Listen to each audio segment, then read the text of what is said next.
दोस्तों, अगर आप मेरे चैनल पर आए हैं तो कृपया चैनल को सब्सक्राइब करने के साथ साथ बेल आइकन पर क्लिक करके ऑल पर क्लिक कर देना जी। नमस्कार दोस्तों, हमारे चैनल में आप सभी का स्वागत है। दोस्तों, आज हम भगवत गीता से संबंधित श्रीमद् भगवत गीता सार अध्याय 12 भक्ति भक्ति का विज्ञान के बारे में सुनेंगे। तो आइए दोस्तों सुनते हैं। इस छोटे अध्याय में आध्यात्मिक साधनाओं के अन्य मार्गों की अपेक्षा भक्ति मार्ग की सर्वोत्कृष्टता के महत्व पर प्रकाश डाला गया है। इसका प्रारंभ अर्जुन द्वारा श्री कृष्ण से पूछे गए इस प्रश्न से होता है कि वह योग में किन्हें पूर्ण माने, क्या जो भगवान की साकार रूप में भक्ति करते हैं या वे जो निराकार ब्रह्म की उपासना करते हैं। इसका उत्तर देते हुए श्री कृष्ण कहते हैं कि दोनों मार्ग भगवद प्राप्ति की ओर ले जाते हैं, किंतु वे उनकी साकार रूप की पूजा करने वाले भक्त का श्रेष्ठ योगी के रूप में सम्मान करते हैं। वे स्पष्ट करते हुए कहते हैं कि मायाबद्ध देहधारियों के लिए उनके निराकार अव्यक्त रूप की आराधना करना कष्टदायक और अत्यंत कठिन है, जबकि साकार रूप की आराधना करने वाले भक्त अपनी चेतना के साथ भगवान में विलीन हो जाते हैं और उनके प्रत्येक कर्म भगवान को समर्पित होते हैं तथा वे शीघ्रता से जीवन मरण के बंधनों से मुक्त हो जाते हैं। इसलिए श्री कृष्ण अर्जुन को अपनी बुद्धि उन्हें समर्पित करने और अपने मन को केवल उनकी प्रेममयी भक्ति में स्थिर करने के लिए कहते हैं, किंतु ऐसा प्रेम प्रायः संघर्षमय आत्मा लभ्य नहीं होता। इसलिए श्री कृष्ण अन्य विकल्प देते हुए कहते हैं कि यदि अर्जुन तुरंत अपने मन को पूर्ण रूप से भगवान में एकाग्र करने की अवस्था प्राप्त नहीं कर सकता, तब उसे निरंतर अभ्यास द्वारा पूर्णता की अवस्था को प्राप्त करने का प्रयास करना चाहिए। भक्ति कोई रहस्यमय उपहार नहीं है, इसे निरंतर प्रयास से पोषित किया जा सकता है। यदि अर्जुन इतना भी नहीं कर सकता, तब भी उसे पराजय स्वीकार नहीं करनी चाहिए, अपितु इसके विपरीत उसे केवल श्री कृष्ण के सुख के लिए अपने कर्तव्यों का पालन करना चाहिए। यदि उसके लिए ऐसा करना भी संभव नहीं है, तब उसे अपने कर्म फलों का त्याग कर देना चाहिए और अपनी आत्मा में स्थित हो जाना चाहिए। अब श्री कृष्ण बताते हैं कि लौकिक कर्मों से श्रेष्ठ ज्ञान अर्जन करना है और ज्ञान अर्जन से श्रेष्ठ ध्यान है और ध्यान से श्रेष्ठ कर्म फलों का त्याग करना है, जो तुरंत परम शांति प्राप्त करने के मार्ग की ओर ले जाता है। इस अध्याय के शेष श्लोकों में उनके प्रिय भक्तों के अद्भुत गुणों का वर्णन किया गया है जो भगवान को अत्यंत प्रिय हैं। अर्जुन ने पूछा, आपके साकार रूप पर दृढ़ता पूर्वक निरंतर समर्पित होने वालों को या आपके अव्यक्त निराकार रूप की आराधना करने वालों में से आप किसे योग में पूर्ण मानते हैं? आनंदमय भगवान ने कहा, वे जो अपने मन को मुझ में स्थिर करते हैं और सदैव दृढ़ता पूर्वक पूर्ण श्रद्धा के साथ मेरी भक्ति में तल्लीन रहते हैं, मैं उन्हें सर्वश्रेष्ठ योगी मानता हूँ। लेकिन जो लोग अपनी इंद्रियों को निग्रह करके सर्वत्र संभाव से मेरे परम सत्य, निराकार, अविनाशी, निर्वचनीय, अव्यक्त, सर्वव्यापक, अकल्पनीय, अपरिवर्तनीय, शाश्वत और अचल रूप की पूजा करते हैं, वे सभी जीवों के कल्याण में संलग्न रहकर मुझे प्राप्त करते हैं। जिन लोगों का मन भगवान के अव्यक्त रूप पर आसक्त होता है, उनके लिए भगवान की अनुभूति का मार्ग अति दुष्कर और कष्टों से भरा होता है।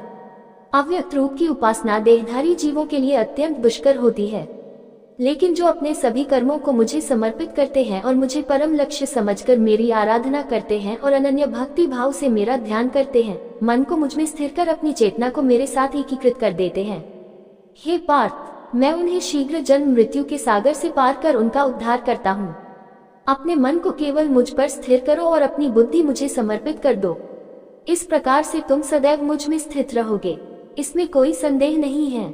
हे अर्जुन, यदि तुम दृढ़ता से मुझ पर अपना मन स्थिर करने में असमर्थ हो, तो सांसारिक कार्यकलापों से मन को विरक्त कर भक्ति भाव से निरंतर मेरा स्मरण करने का अभ्यास करो। यदि तुम भक्ति मार्ग के पालन के साथ मेरा स्मरण करने का अभ्यास नहीं कर सकते, तब मेरी सेवा के लिए कर्म करने का अभ्यास करो। इस प्रकार तुम पूर्णता की अवस्था को प्राप्त कर लोगे। यदि तुम भक्ति युक्त होकर मेरी सेवा के लिए कार्य करने में असमर्थ हो, तब अपने सभी कर्मों के फलों का त्याग करो और आत्मस्थित हो जाओ। शारीरिक अभ्यास से श्रेष्ठ ज्ञान है, ज्ञान से श्रेष्ठ ध्यान है और ध्यान से श्रेष्ठ कर्म फलों का परित्याग है, और ऐसे त्याग से शीघ्र मन को शांति प्राप्त होती है। जो किसी प्राणी से द्वेष नहीं करते, सबके मित्र हैं, दयालु हैं, ऐसे भक्त मुझे अति प्रिय हैं, क्योंकि वे स्वामित्व की भावना से अनासक्त और मिथ्या अहंकार से मुक्त रहते हैं, दुख और सुख में संभाव रहते हैं और सदैव क्षमावान होते हैं। वे सदा तृप्त रहते हैं, मेरी भक्ति में धूर्णता से एकीकृत हो जाते हैं। वे आत्म संयमित होकर दृढ़ संकल्प के साथ अपना मन और बुद्धि मुझे समर्पित करते हैं।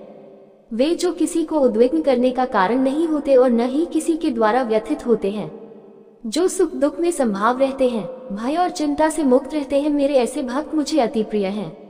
वे जो सांसारिक प्रलोभनों से उदासीन रहते हैं, बाह्य और आंतरिक रूप से शुद्ध, निपुण, चिंता रहित, कष्ट रहित और सभी कार्यकलापों में स्वार्थ रहित रहते हैं। मेरे ऐसे भक्त मुझे अति प्रिय हैं। वे जो न तो लौकिक सुखों से हर्षित होते हैं और न ही सांसारिक दुखों से निराश होते हैं तथा न ही किसी हानि के लिए शोक करते हैं एवं न ही लाभ की लालसा करते हैं। वे शुभ और अशुभ कर्मों का परित्याग करते हैं। ऐसे भक्त जो भक्ति भावना से परिपूर्ण होते हैं मुझे अति प्रिय हैं। जो मित्रों और शत्रुओं के लिए एक समान है, मान और अपमान, शीत और ग्रीष्म, सुख तथा दुख में संभाव रहते हैं, वे मुझे अति प्रिय हैं।